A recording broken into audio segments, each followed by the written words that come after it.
Redites-moi l'histoire de l'amour de Jésus. Parlez-moi de la gloire qui promet aux élus. J'ose qu'on m'instruise car je suis ignorant, car Christ me conduise comme un petit enfant. Redites-moi l'histoire, redites-moi l'histoire, redites-moi l'histoire de l'amour de Jésus.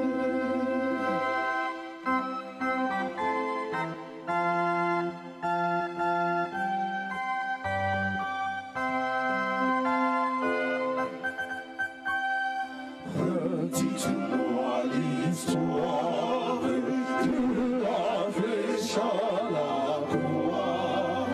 Éveillez ma mémoire, oublieuse parfois. Cette histoire si belle, dites-le simplement. Elle est toujours nouvelle, répétez-la souvent. Redites-moi l'histoire, redites-moi l'histoire, redites-moi l'histoire de l'amour de Jésus.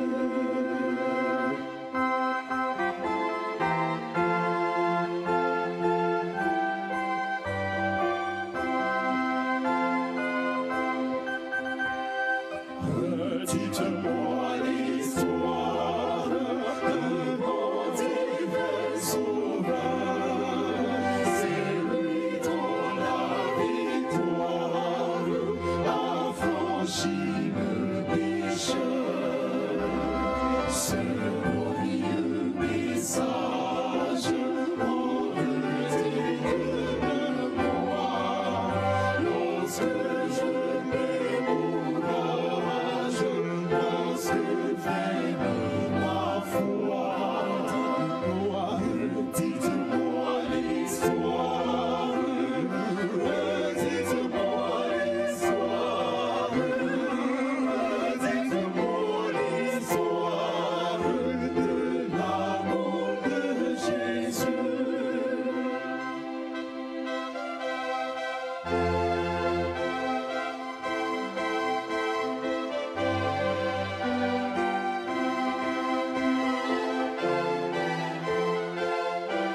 Tu vas prier le Seigneur, toujours debout, tu vas mettre la main sur le cœur, tu vas confier ton cœur au Seigneur. Demande à Dieu de te parler, de t'accorder la révélation par rapport à ton cœur. La Bible dit que c'est du cœur que viennent les mauvaises choses. Mais si Dieu a sémé sa parole dans ton cœur, de ton cœur viendra les bonnes choses. La Bible déclare, et dans la bouche du Seigneur lui-même, que de garder nos cœurs plus que toutes choses au monde, parce que c'est du cœur que viennent les sources de la vie. Tu vas prier. Tu vas dire à Dieu, Seigneur, je te confie mon cœur. Permets qu'il soit défriché et ensémencé, et que je puisse porter pour toi et pour mon salut des fruits dignes d'un enfant de Dieu, et que mon cœur soit entièrement à toi, afin d'aimer ta parole, mais de t'aimer toi par-dessus tout. Seigneur, merci pour la vie de chacun d'entre nous ici présents. Seigneur, je te confie ton assistance, tes enfants. Je te confie même, Seigneur, tout ennemi qui voudrait agir contre ce lieu, contre ce moment et contre tes enfants. Seigneur, charge-toi d'eux et fais-nous du bien. Instruis-nous, enseigne-nous. Seigneur, bénis-nous, que ta parole nous fasse ce matin du bien, qu'elle transforme nos cœurs et nos vies, et qu'elle nous dispose au salut. Au nom de Jésus-Christ. Dis Amen. Amen. Amen. Dieu te bénisse, assois-toi dans ta victoire.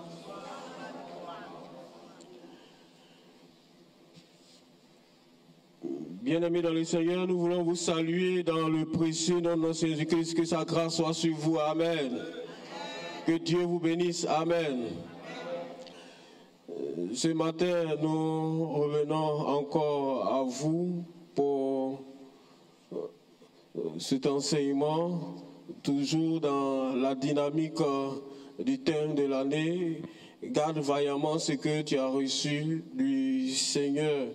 Et donc, dans cette expression, nous avons l'idée de combat, et de combat spirituel essentiellement.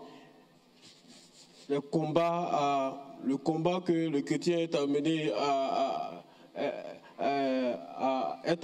mener à plusieurs dimensions. Et nous allons voir ce matin une autre dimension du combat spirituel.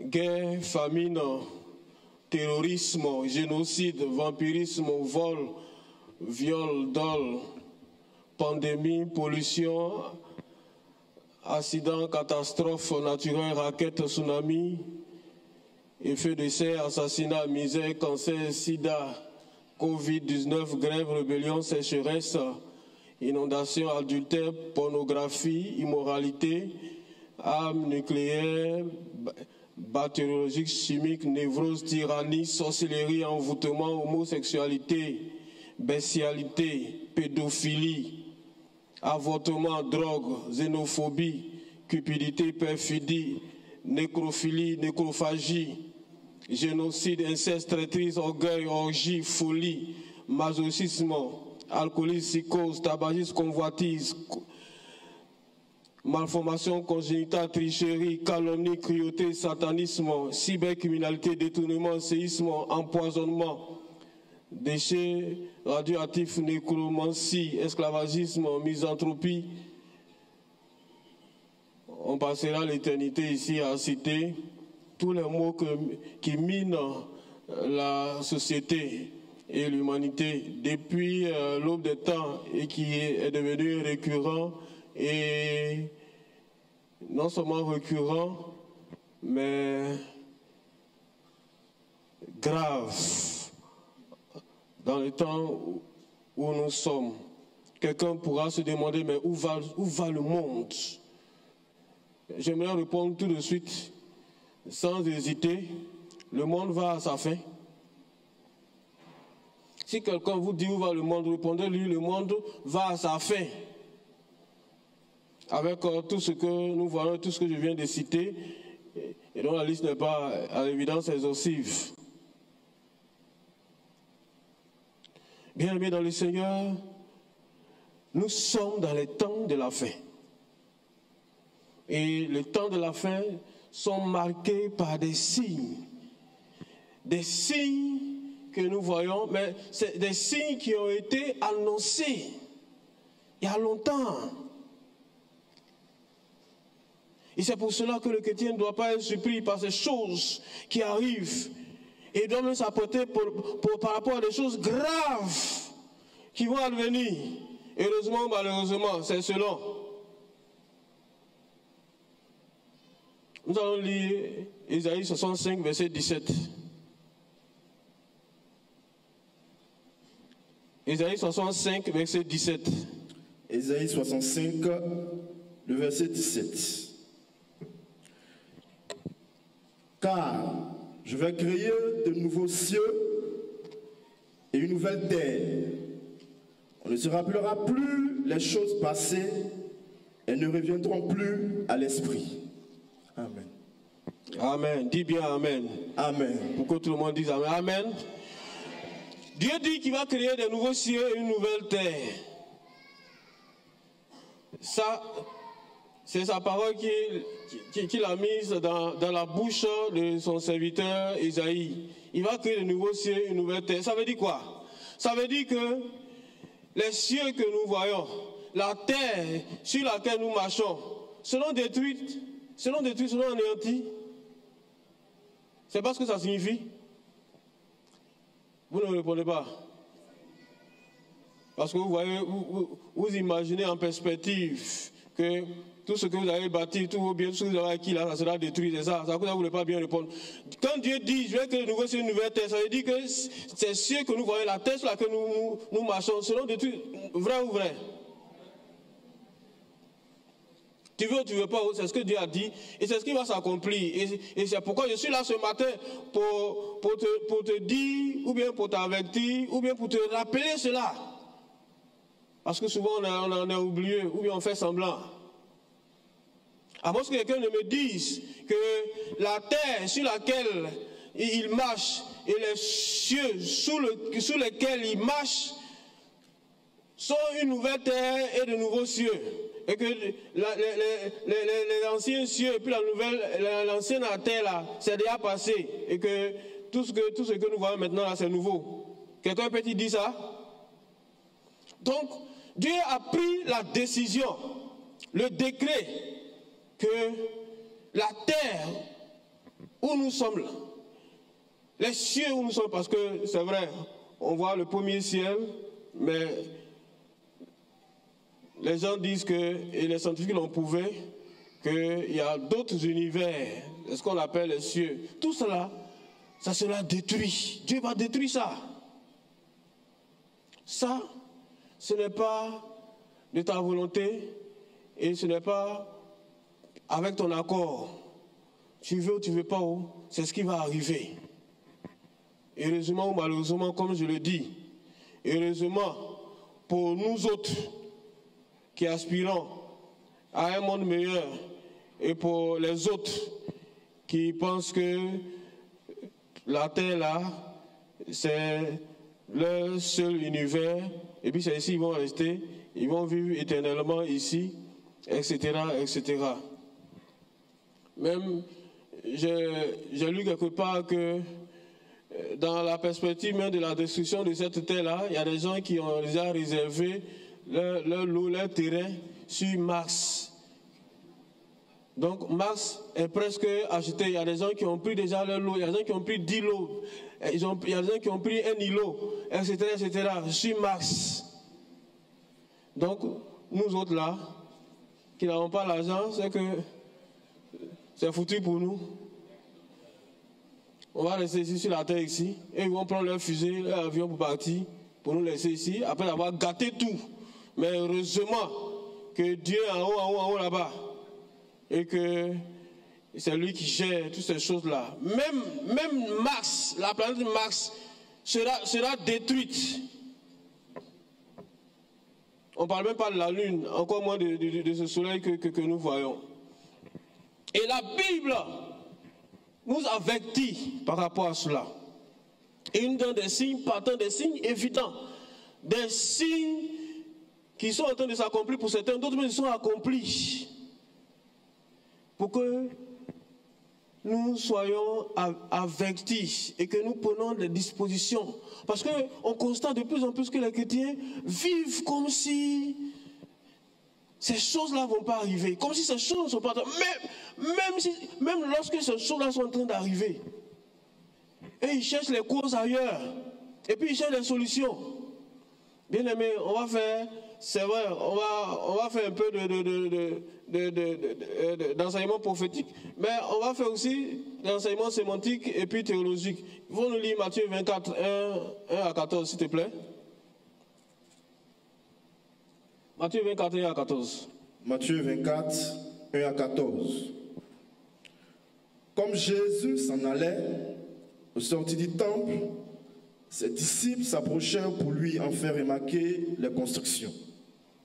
Mais il leur dit, voyez tout cela, je vous le dis en vérité, il ne restera pas ici pierre sur pierre qui ne soit renversée.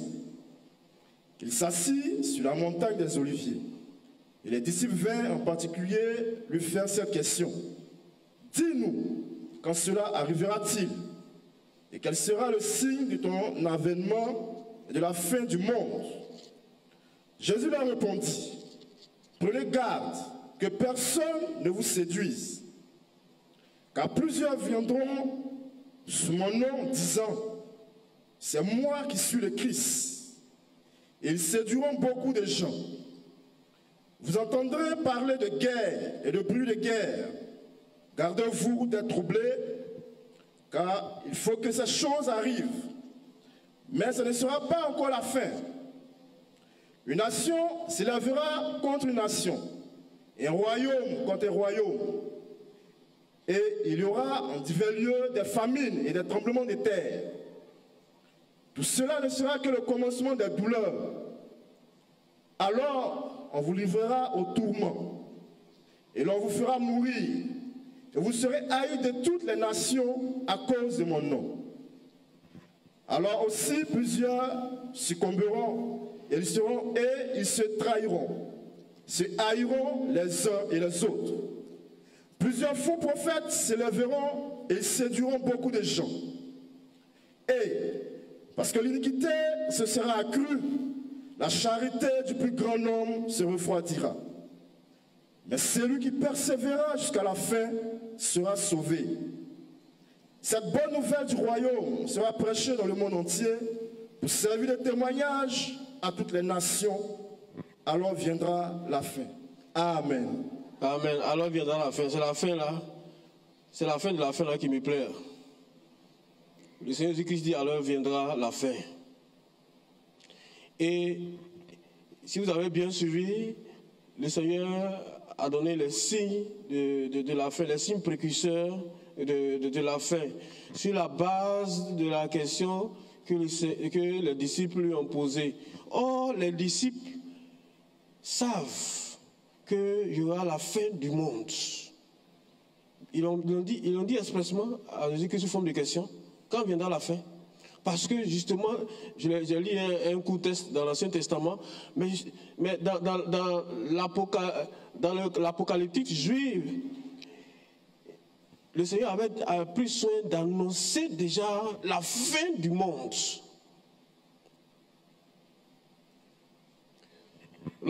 Si on a le temps, on va lire Daniel chapitre 11 et chapitre 12 concernant la révélation que le Seigneur a faite au sujet de la statue que le roi de Babylone a vu en vision et que Daniel a expliqué. Nous allons voir ça tout à l'heure.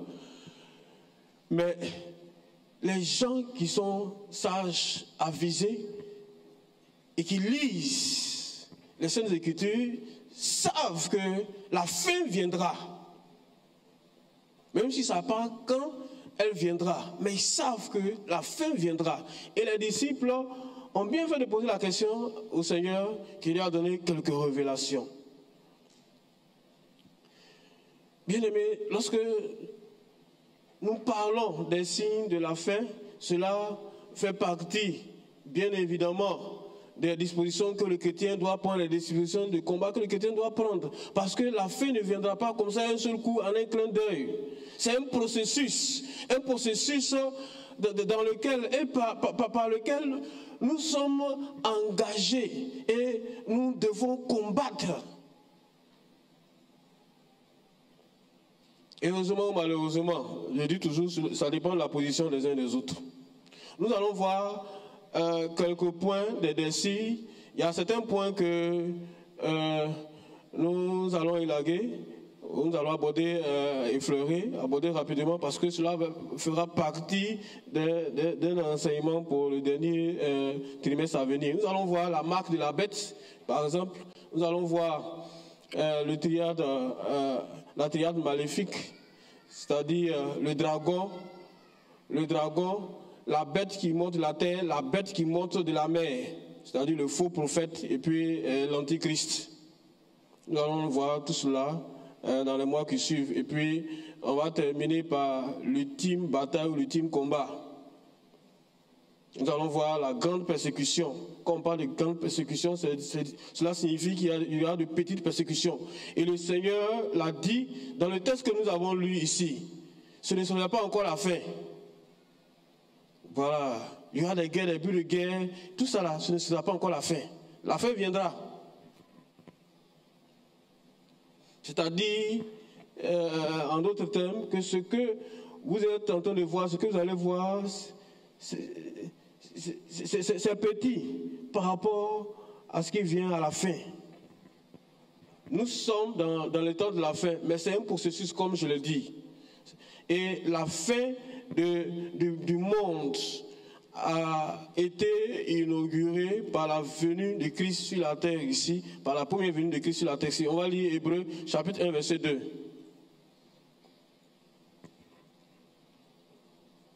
Hébreux chapitre 1 verset 2. Dieu, dans ces derniers temps, nous a parlé par le Fils, qu'il a établi héritier de toutes choses, par lequel il a aussi créé le monde. Amen. Amen. C'est-à-dire la première venue de Christ en chair, de manière physique, inaugure la fin des temps.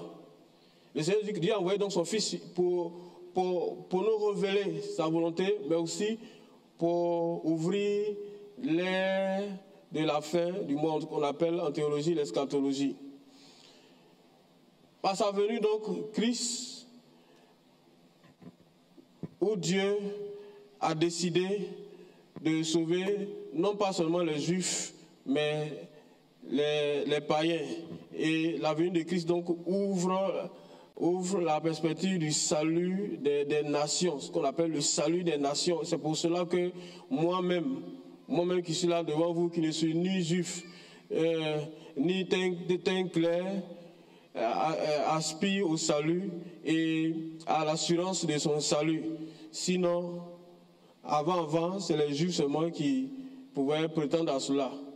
Et donc, le Seigneur a inauguré cette ère-là pour que toutes les autres nations soient sauvées. Nous sommes dans le temps de la fin, justement. Mais quelqu'un pourra dire, mais depuis Christ est venu, il a parlé de la fin du monde. Nous sommes en environ 2001. Et puis, on ne voit rien. C'est toi qui ne vois rien. D'ailleurs, tu es un Ivoirien. D'abord, nous allons analyser les signes. Le Seigneur dit que ça donne des signes. On va voir si ces signes-là sont accomplis, sont en train de s'accomplir ou non. Quand les disciples ont pris le Seigneur, sur le mont des Oliviers qui lui ont demandé, ils se sont référés au temple, à la structure, à l'architecture du temple. Il dit, mais ça, c'est le plus beau temple du monde. Le Seigneur dit qu'il a dit, vous là, vous êtes vous réjouissez pour rien. ce temple que vous voyez là, il ne subsistera pas pierre sur pierre. Est-ce qu'aujourd'hui, le temple existe encore? Je vous pose la question. Est-ce qu'aujourd'hui, ce temple existe encore? Ça, c'est le premier signe. Le temple n'existe plus. Le temple qui faisait la fierté des disciples n'existe plus. On a une idée plus ou moins vague des traces, etc. Tout ce qui reste à Jérusalem, là, c'est même un pan de la muraille.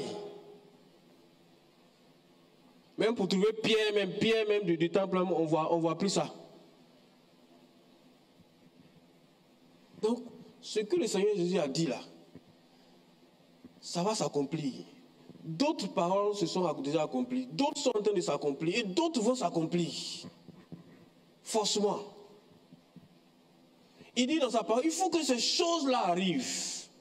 J'ai fait une analyse dans ma soutenance de mémoire, de fin de cycle, sur particulièrement ce test de Matthieu 24, 1 à 14. Je vais vous épargner véritablement des contextes théologiques, etc. Mais quand le Seigneur dit, il faut que ces choses arrivent, c'est-à-dire ces choses doivent arriver.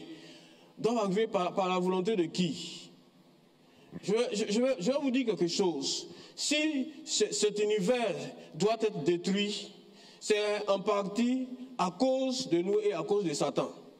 À l'origine, Dieu a créé les cieux et la terre, puis il a créé l'homme et l'a placé dans le jardin. Mais vu la désobéissance et la corruption qui a gangréné le monde et l'humanité depuis Adam, en passant par Abel et par Caïn qui a tué son frère Abel, le premier maître, jusqu'à maintenant où les gens massacrent les populations en quantité et en qualité. Ce monde, Dieu a en horreur, en aversion, ce monde. Ce monde-là ne peut plus subsister devant le Seigneur. Il y a trop de sang, il y a trop d'abominations sur ce monde et dans ce monde. Et c'est pour cela que Satan pouvait se pavaner devant le Seigneur Jésus-Christ et puis dire au Seigneur Jésus-Christ, tu vois, ce monde, ce royaume-là, et leur gloire, tout ça, ça m'a été donné. Ça m'a été donné. Qui peut donner quelque chose à Satan? C'est parce que Dieu a décidé d'abandonner ce monde avec sa gloire, de détruire ce monde avec sa gloire. Et donc, il dit à Satan, si tu veux prendre, en tous les cas, je vais détruire ça. Il faut prendre si tu veux. Quelque chose, je vais détruire. Je ne vais pas me tuer à défendre, à protéger cela. Parce qu'il va arriver un temps où je vais détruire tout cela. Et les démons même le confessaient quand ils rencontraient Jésus. Tu es venu pour nous perdre, tu es venu avant la fin des temps. Il y a quoi? Il y a un temps qui a été programmé pour toi de nous détruire. Pourquoi tu viens maintenant? Ils avaient oublié la parenthèse de l'Église ou bien la parenthèse des nations, comme je l'ai dit dans l'entame. Parce que dans le plan divin de Dieu, il fallait que tous les hommes, toute l'humanité soit incorporée dans le plan du salut. Ça, ni les Juifs, ni Satan n'ont fait cette lecture-là. Heureusement pour nous d'ailleurs. Donc, bien-aimés, le Seigneur Jésus a donné les signes indiscutables. L'un des signes de la fin des temps, ce sont les fléaux sociaux. On a parlé de guerre, de bruit de guerre, etc., etc. Est-ce que, actuellement là, c'est pas notre chanson quotidienne ça? Quand tu captes les informations, etc., c'est la guerre par ici, mort par là, avec leur décompte macabre, et on tourne en boucle. C'est pas ce qui se passe maintenant là? Et il y a quoi? Ou bien vous n'écoutez pas les informations? Je dis, c'est pas ce qui se passe maintenant, c'est pas ce qu'on entend. Quelqu'un va dire, mais depuis l'humanité, il y a eu guerre, Caïn même a tué son frère, ça c'est guerre. Mais les guerres de maintenant et puis les guerres d'avant, là, c'est pas la même chose. Avant, quand les gens faisaient guerre, ces flèches, flèches, ça peut tuer tout au plus une seule personne. Quelquefois, ça le blesse et puis la personne va mourir si c'est empoisonné. quelquefois, ça peut tuer quelqu'un, si la personne a assez de force, et puis c'est tout. Voilà. Donc, il y a quelques cadavres là, 7 cadavres, et puis on dit, bon, la guerre est finie, c'est bon, vous avez gagné. Et puis les autres retournent chez eux, et puis se soumettent. C'est pas ce qui se passait? Bon, c'est ce qui se passait, même si vous n'étiez pas là-bas. Ensuite, ils ont fabriqué les fusils calibre 12. Fusils là, ça peut tuer au maximum 2 personnes. Voilà. Voilà, les experts sont là. 2 personnes là, les ont trouvé que c'est petit. Ça ne fait pas leur affaire. Ils ont fabriqué Kalachnikov.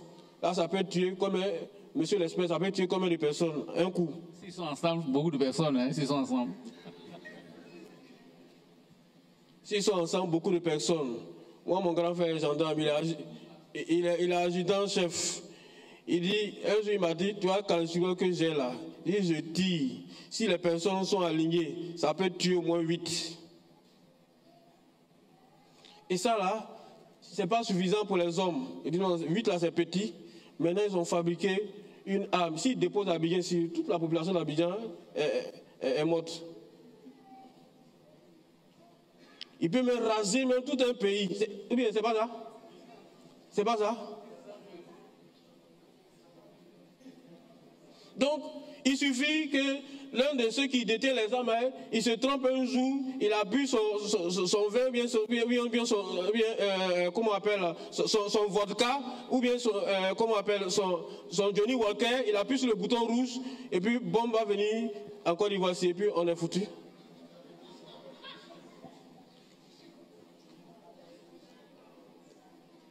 Bien aimé, quand nous parlons de la fin des temps, vous devez savoir que au moment où là où vous êtes là, vous êtes dans cette période de la fin des temps. La fin est plus proche qu'avant. C'est un processus. Et ce processus a commencé, mais nous sommes vers la fin de la fin. Parce qu'il suffit d'appuyer sur un bouton et puis c'est fini.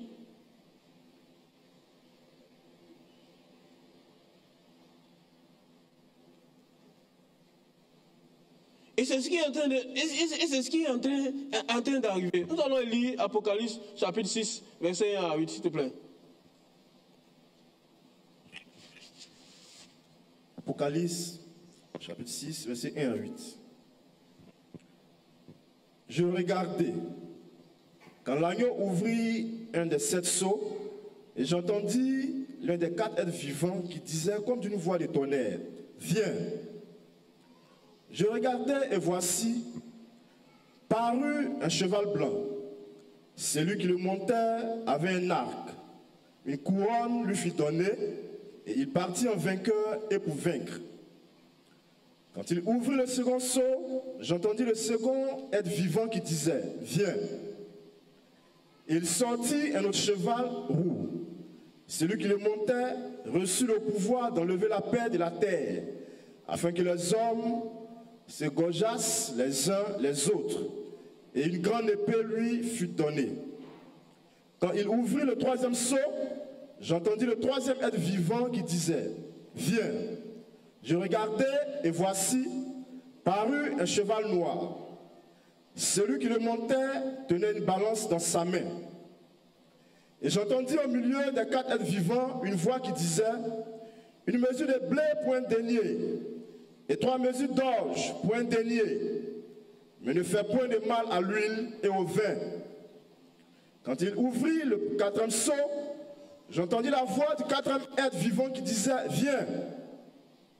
Je regardai et voici, parut un cheval d'une couleur pâle. Celui qui le montait se nommait la mort, et le séjour des morts l'accompagnait. Le pouvoir leur fut donné sur le quart de la terre, pour faire périr les hommes par l'épée, par la famine, par la mortalité et par les bêtes sauvages de la terre. Amen. Amen. Bien-aimés, on appelle cette séquence-là les 4 cavaliers de l'Apocalypse. Ce sont des représentants de 4 variétés de fléaux que le Seigneur est en train de faire venir sur la terre ici. Et symbolisé donc par les 4 cavaliers avec des couleurs bien différentes. Je vais insister, puisque nous aurons l'occasion de revenir particulièrement les deux autres, même les trois autres, en parlant de la théâtre maléfique, je vais insister sur le premier et le dernier cavalier. La Bible dit que le premier cavalier qui est sorti, il était sur un cheval blanc, il y avait une couronne de tête sur la tête. Certains théologiens et même certains pasteurs pensent que c'est Christ, c'est faux, c'est pas Christ. Tous ces 4 cavaliers sont destinés à envoyer des fléaux sur la terre ici, la destruction, le chaos sur la terre ici, avant que la fin ne vienne. Et le premier cavalier, en réalité, c'est le faux prophète.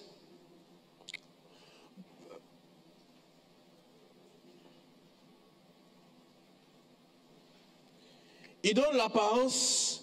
Il va donner l'apparence de la religiosité, il va donner l'apparence d'un esprit pacificateur, et de quelqu'un qui est pacificateur, etc., etc. Il va donner l'apparence de quelqu'un qui va venir pour régler tous les problèmes de l'humanité. C'est pourquoi le Seigneur Jésus-Christ a dit, prenez garde que personne ne vous séduise. Que personne ne vous séduise. Vous voyez, le premier cavalier, le cavalier blanc, on ne lui a pas attribué un mal spécifique. En réalité, c'est l'esprit de séduction. C'est l'esprit de séduction. Lorsque nous lisons notre Bible, la Bible dit dans 2 Corinthiens 11 que Satan lui-même se déguise en ange de lumière et ses serviteurs en serviteurs de justice.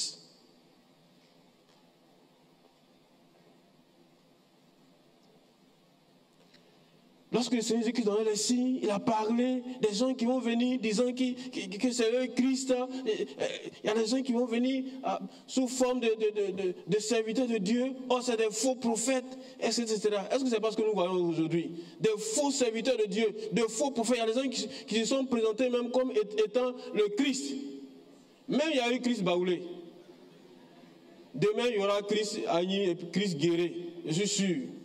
Jésus Guéré, Jésus qu'on appelle Koulongo, Jésus Yakouba.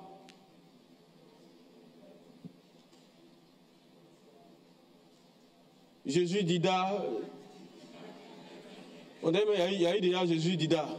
Tellement il y a eu des prophètes dans cette région-là. Avec les régis, etc. Et les gens aiment ça. Et Satan sait même que les hommes aiment ça. Donc, il va les déverser sur la terre ici pour séduire même les élus. C'est ce que le Seigneur dit que ça dit. Même les élus. Bien aimé, si on doit aimer les prophéties, aimons d'abord la parole du Seigneur, qui est la prophétie la plus achevée. Parce qu'aucune autre prophétie ne peut venir en contradiction avec ce que le Seigneur a dit ici. Aucune autre prophétie. Si une prophétie vient en contradiction, c'est que c'est un faux prophète. Même si la personne descend directement du ciel. Il y a eu des gens ici qui sont pris pour Christ. Il y a eu le prophète Kakou ici. On connaît tous ses prédications, ses prédictions. Maintenant, celui qui est en vogue, c'est Gédéon. Il y a eu Moun ici. Moun qui s'est pris pour le Christ, pour le Christ du 21e siècle. Pour ceux qui ne connaissent pas l'histoire de Moun, allez sur le net, il y a toutes les informations là-dessus. Prenez garde que personne ne vous séduise. Si vous aimez les prophéties, aimez surtout le Seigneur et sa parole. Dans tous les cas, ce n'est pas la prophétie qui va changer votre vie. C'est l'obéissance à la parole du Seigneur. C'est l'amour du Seigneur et de sa parole qui va changer votre vie. Sinon, c'est quel prophète on n'a pas fait venir ici. D'ailleurs, dimanche prochain, il y aura encore un qui va venir ici. Et si ta vie ne change pas, c'est que la prophétie va faire quoi? Qui te vit toujours dans le péché, dans l'abomination, dans le mensonge, dans la tricherie, dans l'adultère, etc., etc. Même, j'ai fait venir ici des prophètes internationaux ici. Si ta vie ne change pas, ce n'est pas prophétie qui va faire changer ta vie.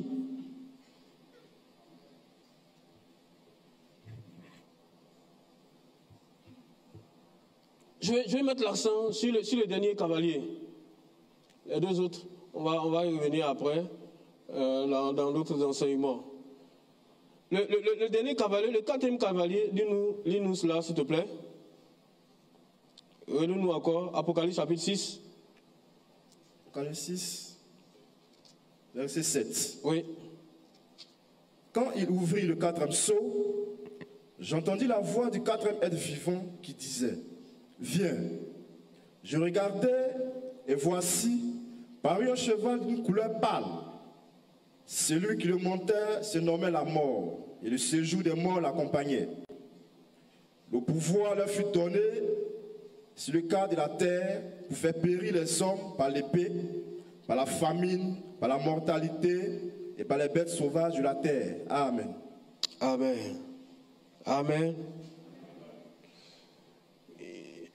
Le couleur pâle, ça peut être une couleur verdâtre dans d'autres versions. Mais je vais insister sur le porteur de ces dernières séries de malheurs qui vont frapper l'humanité et qui sont même en train de frapper l'humanité. La Bible dit qu'il a reçu le pouvoir de faire périr un quart de la population de la terre. Actuellement, nous sommes, je crois, 8 milliards d'humains, n'est-ce pas? À peu près 8 milliards d'humains. Diviser 8 milliards par un quart, ça fait 2 milliards. Ça, c'est ça. On n'appelle plus ça hécatombe. On n'appelle plus ça hécatombe. Et c'est sur le point d'arriver malheureusement. Pour ceux qui livent sur l'actualité, avec les yeux de la foi et avec la connaissance biblique, ils savent que nous sommes pas loin de la fin du mois, nous ne sommes pas loin de la Troisième Guerre mondiale. Cette guerre qui se passe en Ukraine est un signe précurseur de cette guerre qui va venir bientôt sur la terre ici. Oui, cette guerre-là, ce n'est pas entre Russie et puis Ukraine. Si c'était entre Russie et Ukraine, il y a longtemps à faire la régler.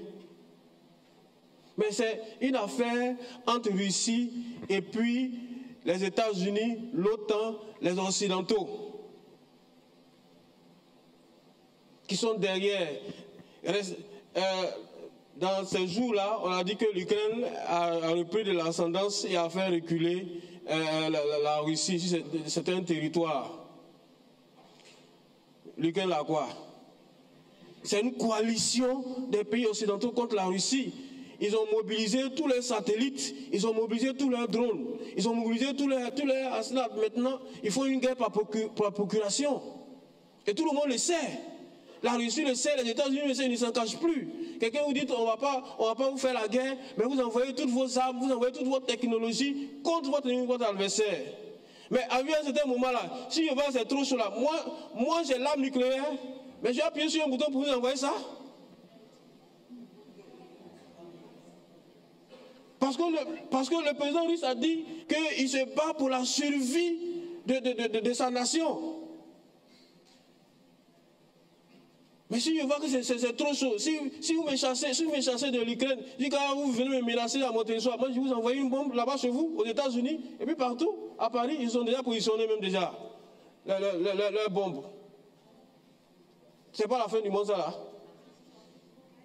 C'est pas la fin du monde ça. Ils sont allés, non contents de s'en prendre à la Russie, ils sont allés provoquer la Chine avec 1,5 milliard de personnes, 1,5 milliard de soldats éventuels. À cause de quoi? Taïwan. Mon village est plus grand que Taïwan. Il y a quoi là-bas?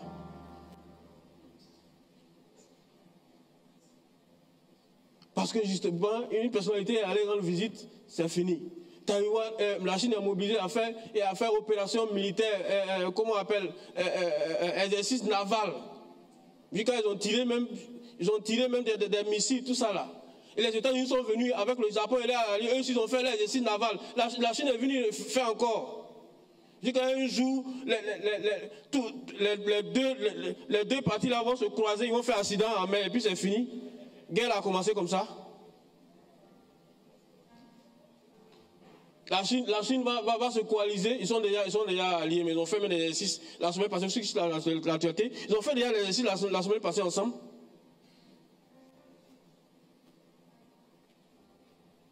Et puis vous êtes là. C'est vrai de se marier, de faire des fêtes, mais écoutez l'actualité.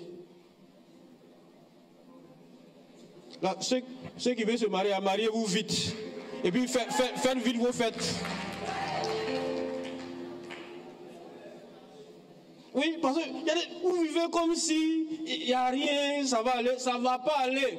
Si ne vous laissez pas blaguer par les politiciens qui veulent venir au pouvoir et vous dire oui, si je viens au pouvoir, on va jeter l'huile à 200 francs. Menteur. J'ai vu une vidéo, j'étais allé catéchisme hier, il y a un monsieur qui dort avec sa bouteille d'huile.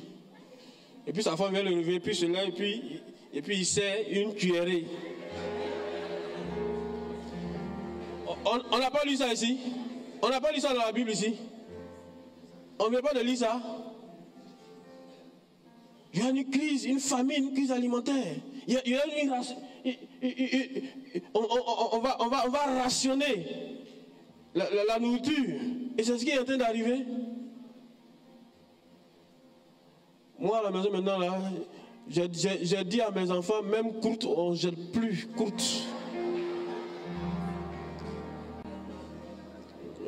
C'est là.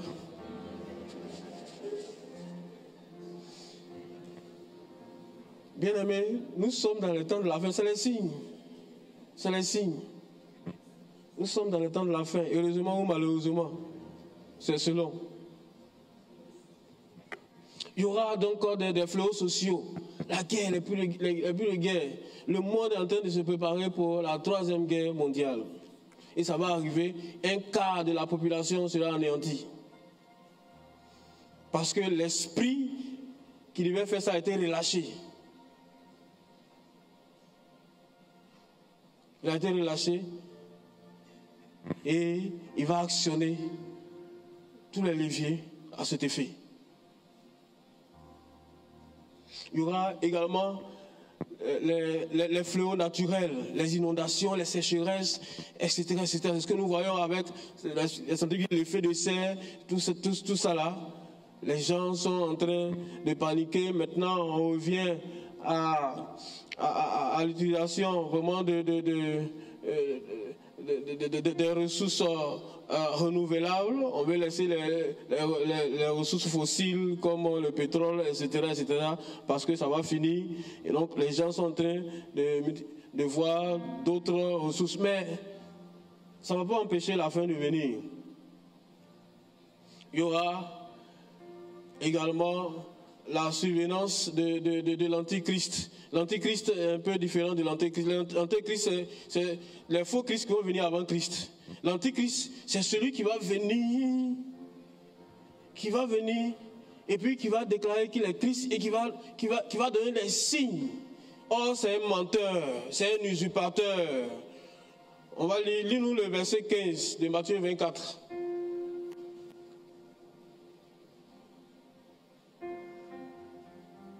Matthieu 24, verset 15.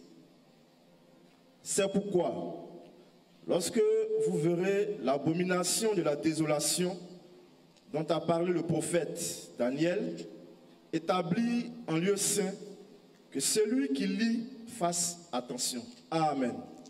Amen. Dites Amen. Amen. Lorsque vous verrez l'abomination de la désolation, s'asseoir là où il ne faut pas s'asseoir, que celui qui lise fasse attention, parce que ce sera la fin de la fin. Parce que c'est là que le Seigneur Jésus-Christ va descendre de son trône sur la terre ici pour mettre fin à tout cela. Nous allons voir cela dans les détails dans nos prochains enseignements. Mais l'Antichrist, il va donner les signes, des signes. Il va accomplir des miracles. La Bible dit dans l'Apocalypse qu'il va faire descendre le feu du ciel sur la terre. Tout le monde va voir en lui le sauveur du monde. Nous allons étudier ça en profondeur dans la triade maléfique. Et les gens vont l'adorer. Il va aller s'asseoir là où il ne faut pas s'asseoir. Lorsqu'on lit, le texte est trop long, je vous demande de vous référer à Daniel 12. C'est de cela que le Seigneur Jésus-Christ voulait parler. Et prenez note, lisez à partir du 11 jusqu'à 12. C'est l'explication de la statue que le roi de Babylone a vue et que Daniel a interprétée. Vous allez voir les détails donc de la fin du monde. Avec les alliances politiques, mais surtout la venue de la religion mondiale, après l'instauration du gouvernement mondial que nous sommes en train de vivre. On parle de mondialisation, et nous les chrétiens aussi on parle de mondialisation, mais ça fait partie du plan de Satan, et Satan est en train de mettre en œuvre cela. Tous ceux qui veulent s'affranchir pour leur souveraineté, être indépendants, ils seront vite soumis.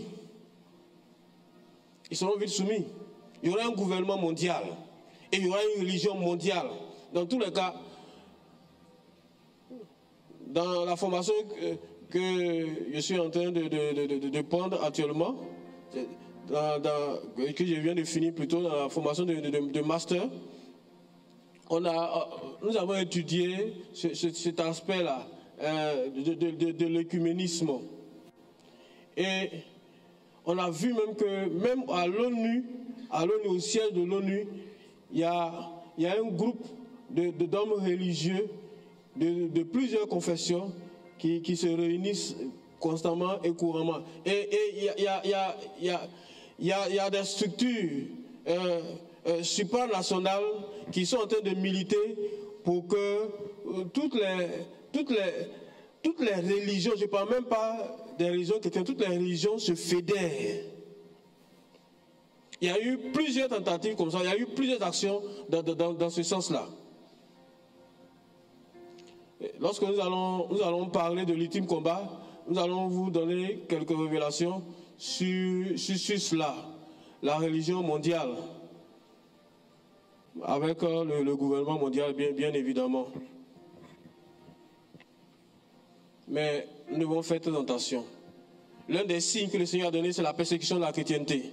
Je l'ai dit, vous n'avez pas peut-être fait attention, que tout ce qui tourne autour de la fin du monde, toutes les stratégies de Satan, tout ce que Satan est en train de déployer comme batterie sur la terre ici, c'est contre la chrétienté. Aujourd'hui, en Côte d'Ivoire, ici, on a la possibilité de venir à l'église, d'écouter. Mais dans d'autres régions, on n'a pas cette possibilité-là. Si on t'entend prononcer le nom de Jésus, si on ne t'a pas décapité, c'est que tu as fait la prison à vie. Dans d'autres coins, il n'y a pas possibilité de lire l'évangile. Les gens déchirent, quand les gens cachent l'évangile, que l'évangile, pendant la Bible leur parvient, ils déchirent une feuille, et puis c'est partage, les gens lisent au fur et à mesure, et puis ils se passent les feuilles pour lire au moins un évangile, ou bien le Nouveau Testament. Il n'y a pas possibilité pour lire l'évangile. Il y aura un temps où toi, tu n'auras pas l'occasion de lire la Bible, encore moins de venir à l'église ici, pour sauter et chanter de joie. Ce temps-là va venir. On appelle ça la grande tribulation. Mais il y aura d'autres tribulations qui vont s'abattre sur la chrétienté, qui sont en train de s'abattre sur la chrétienté. Les premiers chrétiens, j'ai dit que Jésus-Christ a inauguré la fin des temps. La plupart des chrétiens ont été tués, ont été martyrisés. Les disciples, il y a un seul qui est mort vieux, c'est Jean. Sinon, tous les autres ont été tués.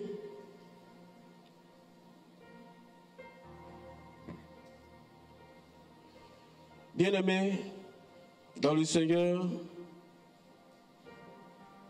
nous sommes dans le temps de la fin. Que celui qui lit fasse très très attention. Pour conclure cet enseignement, le Seigneur dit que ce qui arriva du temps de Noé arrivera aussi au jour de l'avènement du Seigneur.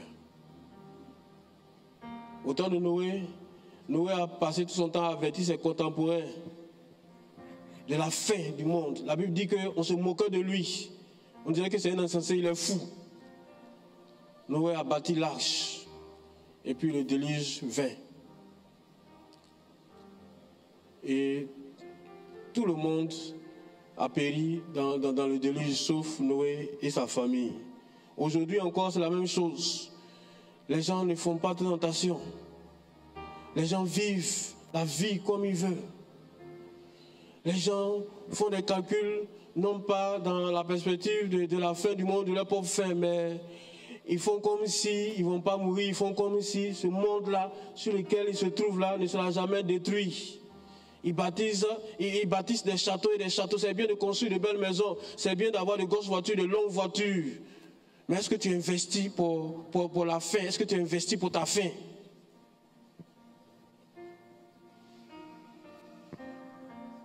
Est-ce que tu investis pour la fin? Est-ce que tu investis pour ta fin?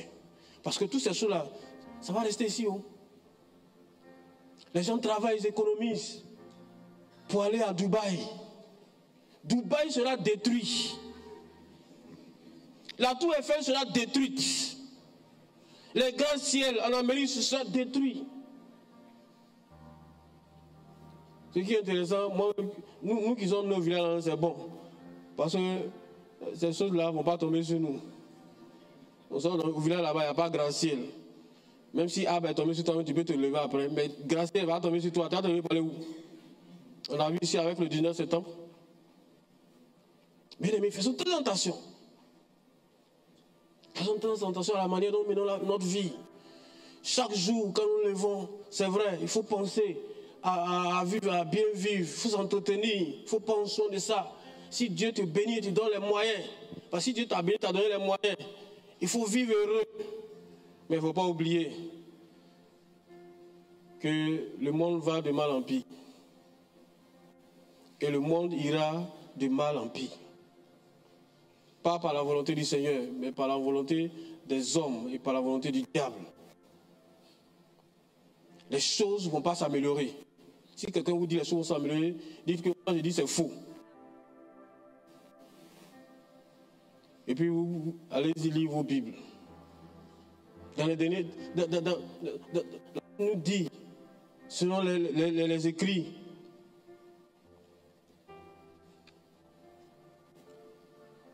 de Pierre, dans les derniers moments, les temps seront difficiles.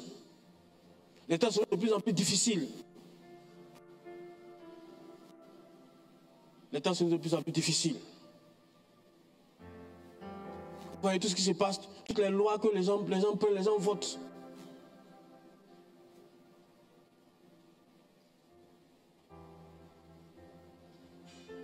Toutes les décisions que les gens sont en train de prendre. Aujourd'hui, si quelqu'un est un chrétien, c'est difficile d'avoir une autre responsabilité dans l'administration. Il faut être un sataniste. Là, tu seras très vite PDG, ou bien tu as une place en or.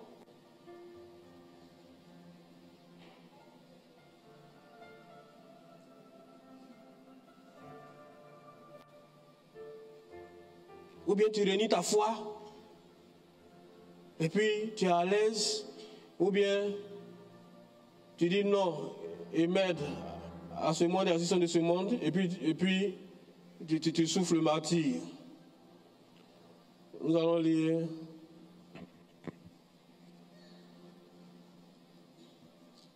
le dernier test.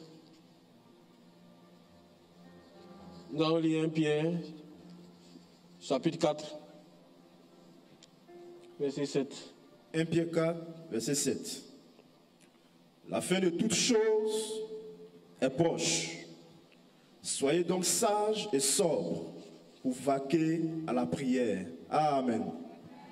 C'est la conclusion de tout le message, tout l'enseignement. La fin de toutes choses est proche. La Bible nous dit quoi? D'être quoi? D'être sage, avisé. D'être sage. Et puis d'être quoi encore? D'être sobre. Sobre, ça dit quelqu'un qui est lucide. quelqu'un qui ne rêve pas, quelqu'un qui voit venir les choses, quelqu'un qui appréhende la réalité et non pas qui n'est pas dans les rêveries. Et puis quoi? Troisième chose. Troisième chose, c'est quoi? La personne qui prie est en communion avec le Seigneur. Et si la personne est en communion avec le Seigneur, c'est-à-dire la personne en communication avec le Seigneur, lui communique, lui révèle ces choses-là. Le fortifie dans sa foi. Bien-aimé, si ces choses vont arriver, et ces choses vont arriver, et ces choses sont en train d'arriver, et heureusement que Dieu a prévu que ces choses n'atteindront pas ses enfants. Alléluia. La Bible dit, on va le voir plus tard, que Dieu va mettre un signe sur le front de tous ses enfants avant que la grande tribulation n'arrive. Tu seras épargné, tu seras préservé, tu seras enlevé avant que l'Antéchrist ne descende et que le monde ne connaisse d'atroces souffrances. Si tu gardes la foi, si tu persévères jusqu'au bout, jusqu'à la fin, jusqu'à la mort, si tu persévères jusqu'au bout, tu seras épargné. C'est ça le but de l'enlèvement. Si du moins tu es vivant, quand ces choses vont arriver, il faut que Jésus-Christ enlève d'abord son Église.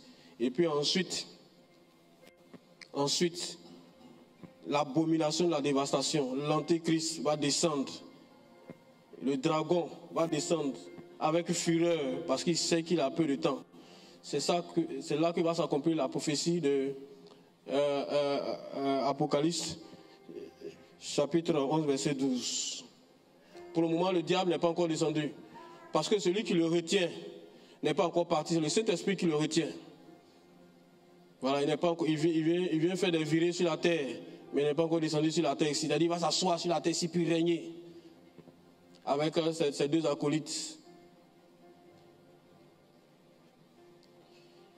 Tu seras épargné. Amen. Il dit tu seras épargné. Bien-aimé, cet enseignement a été donné c'est pas pour t'effrayer, pour que tu aies peur. Nous les chrétiens, nous devons nous réjouir de la fin du monde. Parce que moi, je ne veux plus voir ces homosexuels-là se promener avec leurs fesses du, excusez-moi l'expression, dans toutes les rues du monde.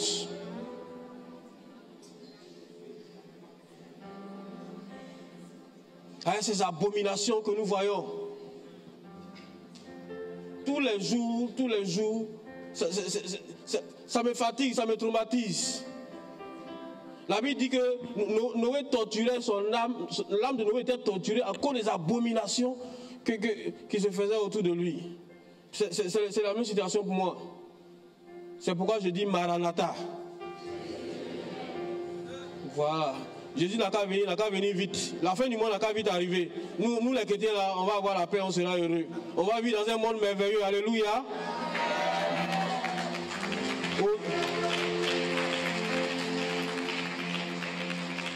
Dieu te bénisse parce que tu es appelé à vivre dans ce monde-là où tout est beau, tout est bien, tout est parfait. Voilà, tout est bon, il y a les bonnes choses, il y a les bonnes personnes. Tout est merveilleux. Le Seigneur Jésus t'attend dans ce monde-là. Dieu te bénisse.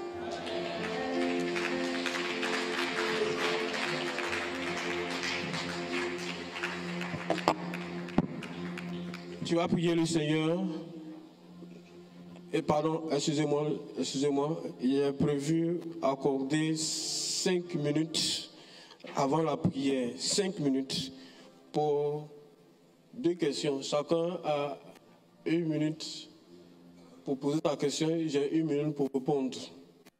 Voilà, 5 minutes. Excusez-moi, j'avais complètement omis cela. 5 minutes. Je ne vais pas qu'on pose la question sur la marque de la bête, sur la tyranne maléfique et sur l'ultime combat. Qu'on pose la question sur ce que nous venons de dire, d'approfondir. 3 personnes, levez les mains rapidement. Moi-même, je promets le micro. 1 personne, deuxième personne, c'est la seule personne, tant mieux. 2 personnes, C'est tout. Dieu merci. Merci, pasteur.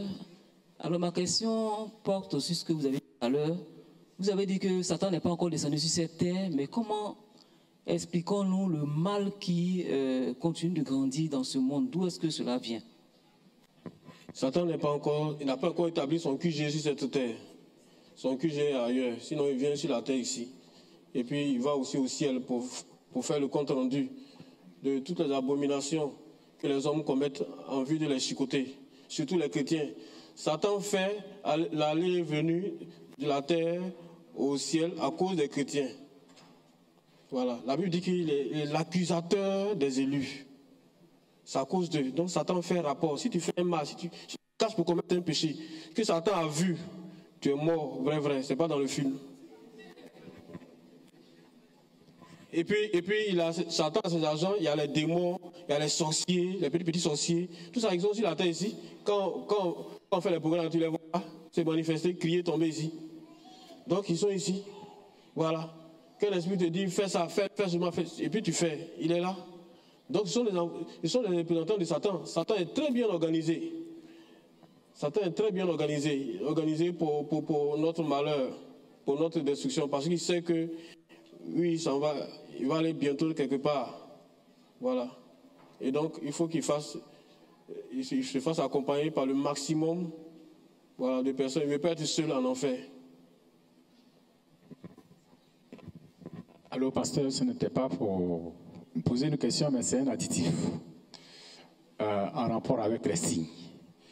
Nous avions vu dans les décennies qui s'écoulent, avec l'arrivée du sida. Le sida, ceux qui ont inventé le sida n'ont jamais trouvé un remède pour le sida. Ils ont trouvé juste un palliatif. Le sida n'avait pas pu faire l'affaire de la destruction de tout le monde. Ces derniers temps, nous vivons avec le coronavirus. On nous a envoyé des masques, on nous a envoyé des vaccins partout pour nous protéger. Jusqu'à la finalité, qu'est-ce qu'ils ont dit? Considérons ça comme une grippe. Parce qu'on n'a rien trouvé. Mais ça fait des ravages. Le dernier événement, c'est ce que nous vivons avec la Russie. Toute cette capitulation des gens, des nations, la fusion de tout cela qui attaque un seul territoire. Et comme vous le dites, aujourd'hui, on ne paye plus quelque chose sur le marché. On dit tout ce que tu veux faire, on dit c'est à cause de la Russie que le prix de la bouteille d'huile augmente. C'est ce qui se passe en Russie que le morceau de pain n'a plus de valeur. C'est ce qui se passe en Russie qui fait qu'en Côte d'Ivoire, à Ziki-Diès, tu ne peux pas payer une banane. Parce qu'aujourd'hui, tout est canalisé, basé sur tout ce qui se passe à leur vie. Donc ce qui se passe à des distances a des répercussions sur nous, sur notre économie, sur notre manière de vivre. C'est ce que je voudrais juste ajuster. Merci, pasteur. Merci pour l'additif.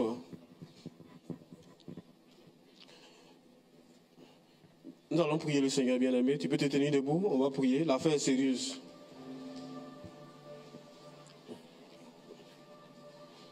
Trois prières. La Bible dit d'être sage, d'être sobre, et puis de vaquer à la prière. Bien-aimé, prions. Quelle est ta priorité, bien, quelles sont tes priorités dans ta vie? C'est par rapport à tes priorités que tu fais tes investissements. Si pour toi, ton salut et puis le royaume des cieux est ta priorité, tu vas t'investir dans ce domaine-là. Si pour toi, ta priorité, c'est la terre et les choses de la terre, tu vas t'investir là-bas et puis tu vas négliger ton salut. Qu'est-ce qui est le plus important pour toi? Tu vas prier le Seigneur pour que Dieu t'aide. Premier sujet, 3 sujets. Tu as 1 minute pour prier. Tu as 1 minute pour prier. Moi, je donne particulièrement les enseignements. Les prières, je n'insiste pas là-dessus. Parce que je veux que chacun prenne sa responsabilité. Parce que demain, quelqu'un ne pourra pas dire « je n'ai jamais entendu ça ». Ou bien le pasteur me souviens, depuis on est là, il ne m'a jamais dit ça. Dans tous les cas, comme il ne serait pas là pour répliquer, moi, je serai au paradis. Donc tu vas prier le Seigneur pour que Dieu t'aide à être sage, sobre, et puis à vaquer à la prière. Prie le Seigneur. Tu as 1 minute pour prier. Demande à Dieu de t'aider dans ce sens-là, bien-aimé. Voilà. Les temps sont mauvais, les temps sont difficiles, les temps sont graves. Bien-aimés, nous sommes dans les temps de la fin. Nous sommes vers la fin de la fin. Prie le Seigneur, non seulement ici, mais prie le Seigneur en tout temps et prie le Seigneur en tout lieu. Que ma vie soit une fleur, un parfum pour toi, Seigneur, que ma vie.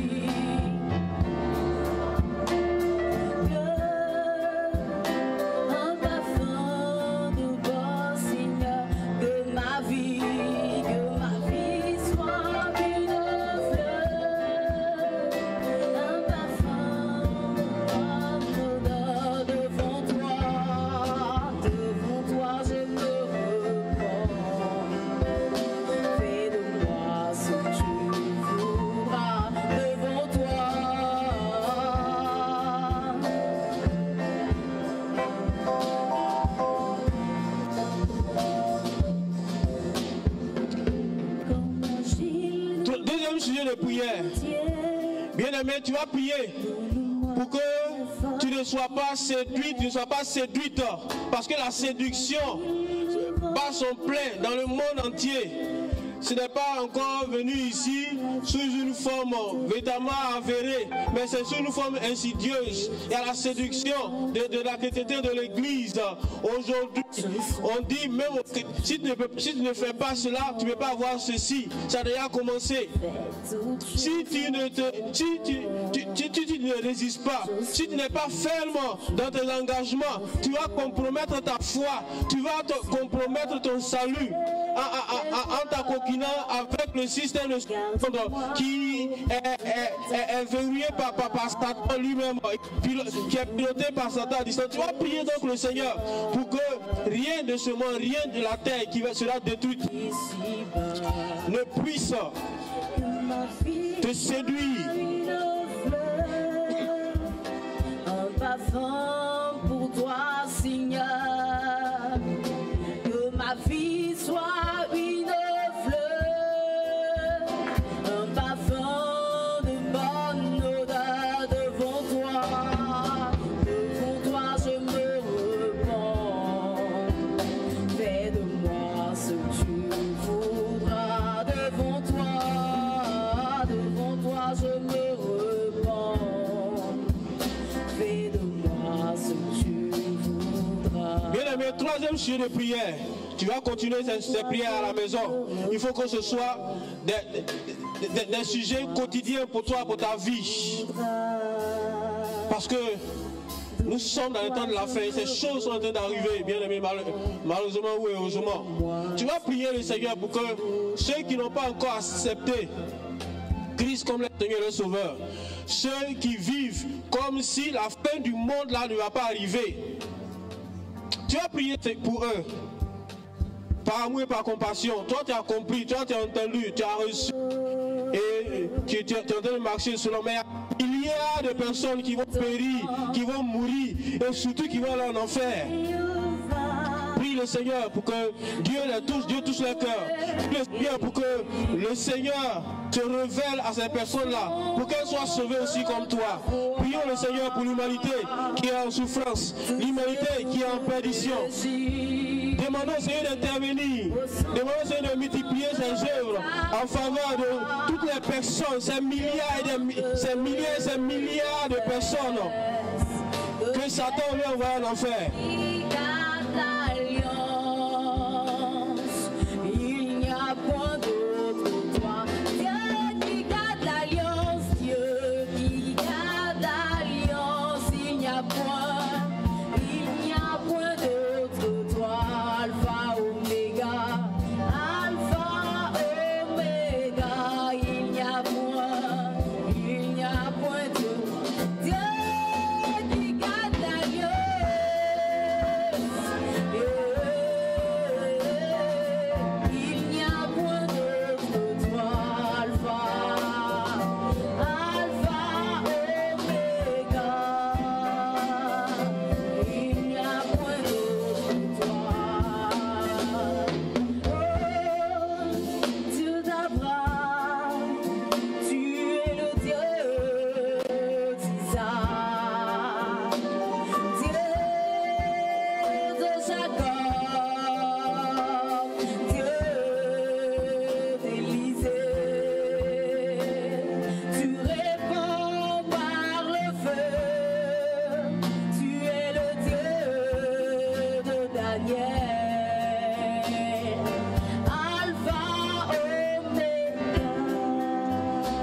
Seigneur, merci.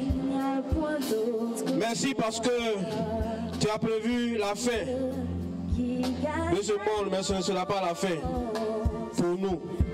Ce sera le début d'un nouveau monde, d'un monde merveilleux. Ce sera le début d'une vie sans fin, de bonheur, de joie, de jouissance et d'allégresse. Et c'est à cette vie-là que tu nous destines. Après avoir ôté le mal et tout ce qui supporte ce mal, la terre et cet univers corrompu. Merci Seigneur d'accomplir toute ta parole en notre faveur. Non seulement la paix de ce monde, mais l'accomplissement de notre salut, notre délivrance. Seigneur, viens et viendra de la fin de ce monde-là.